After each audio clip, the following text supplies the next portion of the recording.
Food workers deal with hundreds of orders every day, cooking, plating, and serving food. But what happens if a worker gets sick? Usually, work continues as usual, but that worker could be unknowingly transmitting the flu virus. The flu is usually spread through droplets in the air, but can also be spread through contaminated food. Anyhow, our worker here is infected with the flu, but didn't take the day off. While it is somewhat rare, transmission of the flu through food is a legitimate risk. This risk can be mitigated by a mandated flu vaccination for all food workers, with religious and medical exemptions. First, let's look at how a virus invades and takes over. It starts with contact. Our worker must have come in contact with the virus through a droplet in the air or on some food, and now it's on his skin.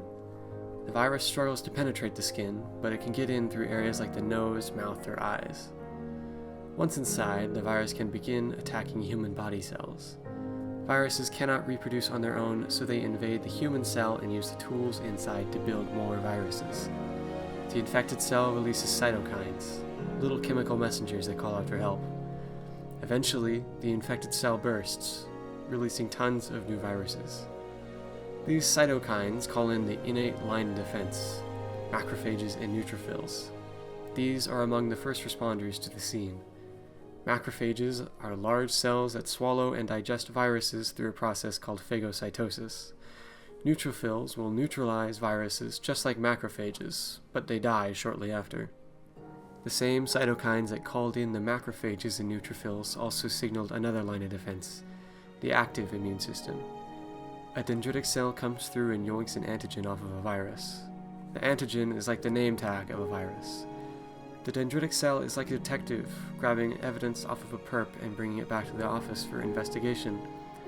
It brings the antigen back to one of the several offices around your body, the lymph nodes, where it searches for just the right interrogator, called the helper T cell.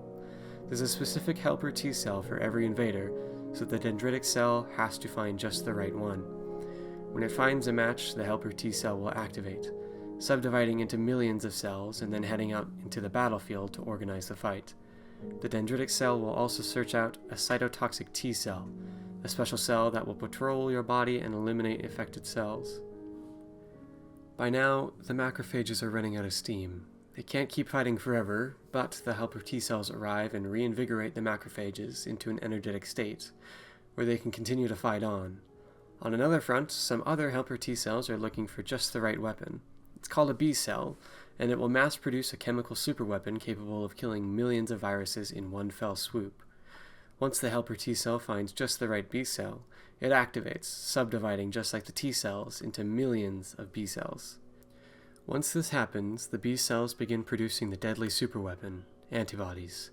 They kill viruses by binding to the antigens on the surface, preventing it from entering another human cell and marking the virus for destruction. The antibodies can also bind several viruses together, making it much easier for the macrophages to come in and clean up. Once the virus is eradicated, the large amounts of B and T cells begin to die off as they are not needed anymore. Some T cells will turn into memory cells, making the body's immune response faster to the virus. Some B cells will remain, producing a small amount of antibodies constantly, keeping you immune to the virus. Now that we've seen what happens to an individual that isn't vaccinated, let's explain how vaccines work and how they prevent illness. Vaccines work by introducing your immune system to a dead virus so that it can train itself on how to fight without having to deal with it reproducing and causing harm to you. In the flu vaccine, a killed flu virus is injected into your body, where a dendritic cell picks up an antigen off of the virus. The dendritic cell shows this to the helper T cells and cytotoxic T cells, which then recognize the virus. The T cell activates the B cells, and together they both become memory cells, awaiting the virus to enter the body so that they can awaken the active immune system faster.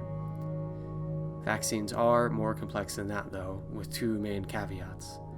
Vaccines can be dangerous to immunocompromised people, as their immune system doesn't work fully. For example, HIV is a disease that targets your helper T cells and destroys them, effectively stopping your body from receiving help from cytotoxic T cells or the antibody factories, B cells. A person with HIV still has macrophages and neutrophils, however, so their immune system is just weakened, not completely destroyed.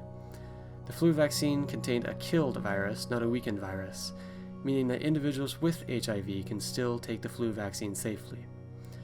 Vaccines also need to be taken every couple of years, with a new flu vaccine required every year.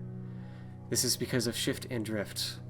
Drift is when a virus or bacteria changes genetic codes slightly, such as the measles virus. Because of this, the measles vaccine only has to be taken once.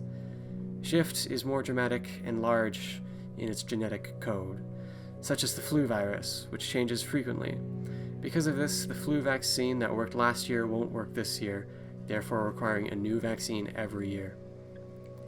Despite these downsides, the flu vaccine should be mandated for every food worker, taking into consideration medical and religious exemptions, as it would greatly protect not only food workers, but also the greater community as a whole.